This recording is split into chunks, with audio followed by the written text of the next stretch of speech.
All right, we are going to review how to simplify rational expressions, and so we're going to do that in 2 steps. Step number 1 is you need to factor everything. So the biggest mistake that people make when they try and simplify their rational expressions is they just start crossing stuff out on the top and the bottom. That's not okay. You need to make sure that you are factoring either with the box and the diamond, or you're looking for a greatest common factor for each polynomial in your problem. The second step is once you have it factored, you're going to divide all of your ones away. So when we cross things out on the top and the bottom that are the same, really what we're doing is we're dividing to make the ones go away, okay? And so that's the second step. Once you do those 2 things, you're all set to go, all right? It's not a super long process to do these problems most of the time.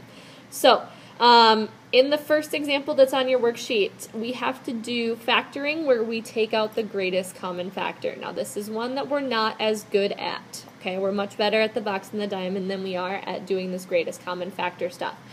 So what I'm doing is I'm looking at 3y squared plus 15y on the top, and I'm figuring out what can I take out of both of those terms. The first thing I notice is that they're both divisible by 3. So 3 and 15 are both divisible by 3. The second thing I notice is that they both have a y in them that I can take out. So what you're going to see me do here is I'm going to take a 3y out to the front. So I'm going to divide each of those 2 things by 3y.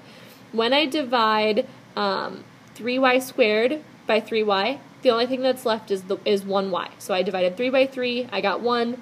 There were 2 y's, I took one of them out to the front, and now there's just 1 left. Second thing I did was I divided 15 by 3, and I got 5.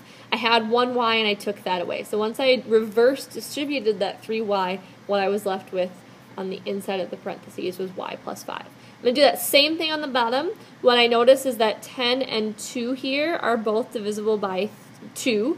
And I notice that again I can take a y out to the front. So this time I'm going to divide both of those terms by 2y.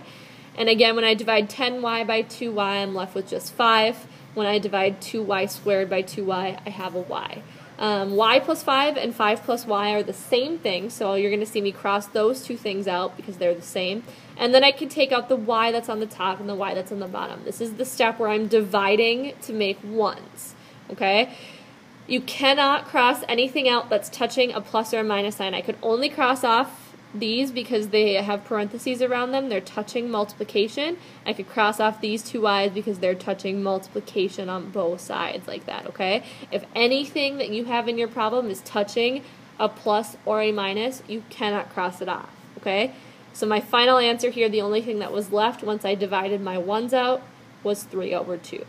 Okay, the second example that we're going to do together is this x squared minus x minus 6 over x squared minus 8x plus 15. What I mean here when I say you can't cross it off if it's touching a plus or a minus is you cannot cross off these x squareds and these x's. If you do that, you're going to get the wrong answer. I know that that's easier and that's what we want to do, but you can't do that. So what you have to do instead is you have to factor the top and the bottom. Okay?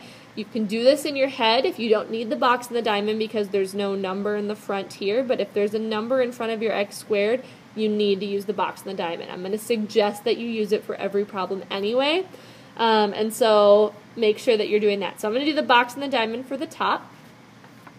And so I have my x squared down on the bottom left and my 6 up on the top right.